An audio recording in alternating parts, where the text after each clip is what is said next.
KSRTC driver ഹൃദയാഘാതം മൂലം മരിച്ചു. നിയന്ത്രണം വിട്ട ബസ് കടയിലേക്ക് ഇടിച്ചുകയറി. മാവേലിക്കര നടക്കാവിലായിരുന്നു അപകടം. ഡ്രൈവർ പ്രദീപിനെ പരുമലയിലെ സ്വകാര്യ ആശുപത്രിയിൽ പ്രവേശിപ്പിച്ചെങ്കിലും രക്ഷിക്കാനായില്ല. പത്തനംതിട്ടയിൽ നിന്ന് മാവേലിക്കരയിലേക്ക് പോകുകയായിരുന്നു ബസ്.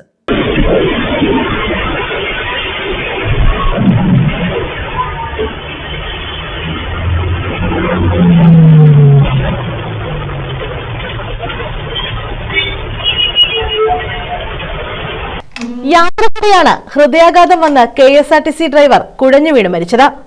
നിയന്ത്രണം വിട്ട കെഎസ്ആർടിസി ബസ് കടയിലേക്ക് ഇടിച്ചു കയറി കടയ്ക്കും കേടുപാടുകൾ സംഭവിച്ചു.